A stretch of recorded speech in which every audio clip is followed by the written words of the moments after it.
કોંગ્રેસના વધુ એક ધારાસભ્યએ ધારાસભ્ય પદ ઉપરથી અને કોંગ્રેસના પ્રાથમિક સભ્ય પદ ઉપરથી રાજીનામું આપ્યું. વાત છે વિજાપુરના પૂર્વ ધારાસભ્ય ડૉક્ટર સીજે ચાવડાની. સીજે પહેલા સરકારી અધિકારી, ત્યારબાદ રાજકારણમાં આવવું, મુખ્યમંત્રી એક સમયના એના સલાહકાર સચિવ રહેવું, કોંગ્રેસ સાથે જોડાવું. અચાનક 25-27 વર્ષે એવું તો શું થયું કે કોંગ્રેસ છોડવી પડી? ઘણા વર્ષો સુધી કોંગ્રેસ પાર્ટી સાથે રહી અને મેં કામ કર્યું છે, સેવા આપી છે. ગઈકાલ સાંજ સુધી કોંગ્રેસ પક્ષમાં અને મારા મત વિસ્તારમાં પ્રજાની વચ્ચે જઈને કામ કર્યું છે અને આજે મેં રાજીનામું આપ્યું છે એટલે ચોક્કસ દુઃખ થાય. પરંતુ એ દુઃખ થવા કરતાં એમાં જે પ્રશ્નો ઊભા થયા છે એ પ્રશ્નોનું નિરાકરણ કરવું મારા માટે જરૂરી હતું. જે આશય માટે, જે કારણ સાથે હું આઈએસ પદ છોડીને ભવિષ્યમાં 15-20 વર્ષ સુધી કલેક્ટરશીપ કરી શકત એવી જગ્યા છોડીને પ્રજાની સેવા માટે રાજકારણમાં જોડાયો હતો. પરંતુ દિવસે દિવસે કોંગ્રેસ પાર્ટીમાં કેટલાક નેતાઓ એને મારી વાતને સમજી ન શક્યા. હું જે કામગીરી કરી રહ્યો હતો એ કામગીરી પ્રજા ચોક્કસ સમજતી હતી. પ્રજાએ ચોક્કસ મને સાથ સહકાર આપ્યો છે. ચાહે હું ગાંધીનગર લડ્યો હોઉં, ચાહે હું વિજાપુર લડું, કે ચાહે સંસદ લડ્યો હોય, કે ચાહે હું જિલ્લા પંચાયત મહેસાણા લડ્યો હોઉં, તમામ ક્ષેત્રોમાં પ્રજા હંમેશા મારી સાથે રહી હતી, કારણ કે પ્રજા મારા કામથી વાકેફ હતી અને મારા કામ સાથે સંકળાયેલી રહી છે. આ બધું જ કોંગ્રેસના નેતાઓ સમજતા હોવા છતાં મારો જે પ્રકારે જોઈએ એવો ઉપયોગ નથી થયો. હું ચોક્કસપણે સ્વીકારું છું અને એનું મને દુઃખ નથી, એનું કોઈ સખેદ મને વિરોધ છે એવું પણ નથી. હાલ જે નેતાઓ કોંગ્રેસ પાર્ટી ચલાવી રહ્યા છે એની સાથે મારે કોઈ વ્યક્તિગત દુશ્મનાવટ નથી. પરંતુ હાલની ગુજરાતના નેતાઓ જે સમગ્ર વિશ્વમાં ઉભરી રહ્યા છે અને દેશમાં ગુજરાત આજે સંચાલન કરી રહ્યું છે, ત્યારે જેમ ગાંધી અને સરદારની સાથે સમગ્ર દેશ અને વિશ્વ જોડાયો હતો, એમ જ્યારે તમામ પ્રવાહો આજે ગુજરાતના નેતૃત્વને સ્વીકારવા જઈ રહ્યા છે, ત્યારે આપણે ગુજરાતના આગેવાન તરીકે વિઘ્નરૂપ ત્યાં પણ બનવા નથી માગતો અને અહીંયા પણ બનવા નથી માગતો.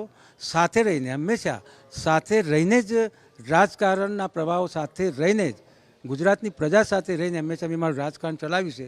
અને હાલ બીજું કશું કહેતો નથી, પરંતુ કોંગ્રેસ પક્ષમાંથી પ્રાથમિક સભ્ય પદેથી, ધારાસભ્ય પદેથી મેં રાજીનામું આપ્યું છે.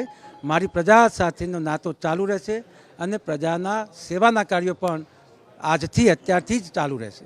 અચ્છા સીજે, તમે કીધું કે વિઘ્નરૂપ નથી બનવા માંગતો. કેવા પ્રકારના વિઘ્નરૂપ નથી બનવા માંગતા? દાખલા તરીકે આજે નરેન્દ્રભાઈ મોદી અને અમિતભાઈ શાહ ગુજરાતના નેતૃત્વ સંભાળીને સમગ્ર દેશમાં વિકાસનું કામ કરી રહ્યા છે.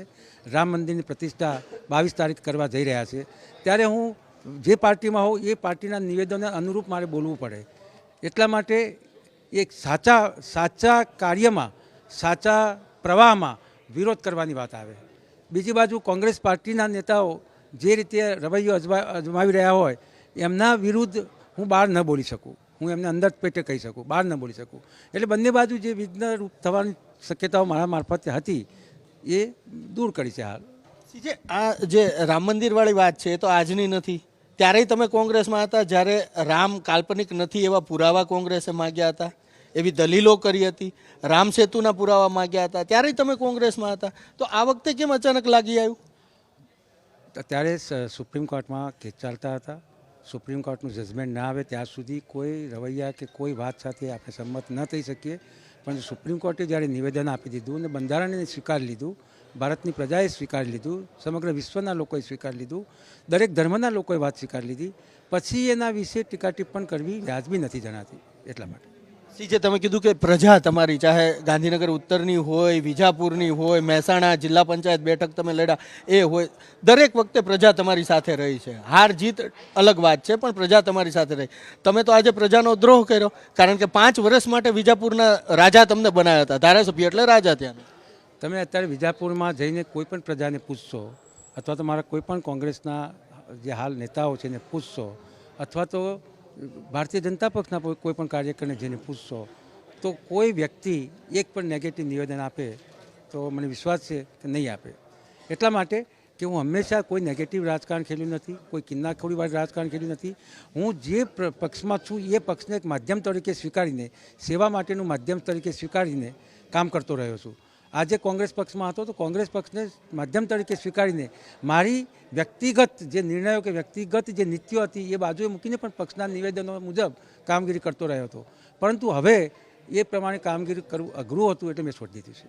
અચ્છા, અર્જુન વિષાદ અમે ગૃહની અંદર સાંભળ્યો આગળના બજેટમાં, એ વિષાદ સમી ગયો છે કે અંદર નવો કોઈ ભાવ ઉત્પન્ન થયો છે?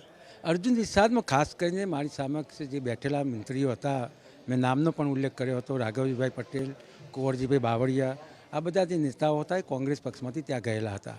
એટલે મારે કોની વિરુદ્ધ બોલવું, આ બધા મારા જ છે, મામકાના જ છે, એ રીતે મેં વાત મૂકેલી હતી.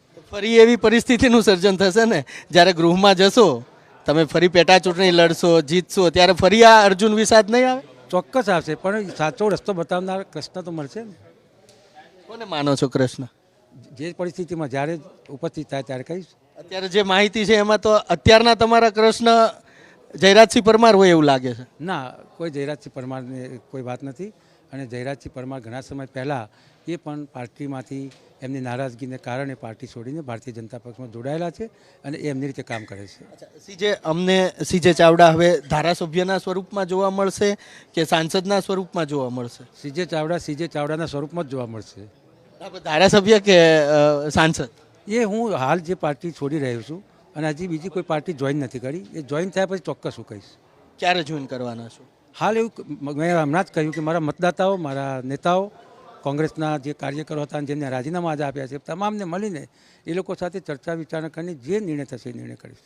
અને આપને જણાવીશ એડવાન્સમાં. એ તો તમે જણાવશો જ, એ ખાતરી છે અમને. પણ જ્યારે પણ એ આ નિર્ણય થશે ત્યારે એકલો સીજે ચાવડા પૂરતો નહીં હોય, એ સાથે સંકળાયેલા સમગ્ર, ચાહે ત્યાં વિજાપુરના જનરલ સેક્રેટરી હશે, પ્રદેશ કોંગ્રેસ સમિતિના પીસીસીના ડેલિગેટો હશે, તાલુકા કોંગ્રેસ સમિતિના પ્રમુખ હશે કે જિલ્લા કોંગ્રેસ સમિતિના પ્રમુખ હશે, તમામને સાથે રાખીને આ નિર્ણય થશે.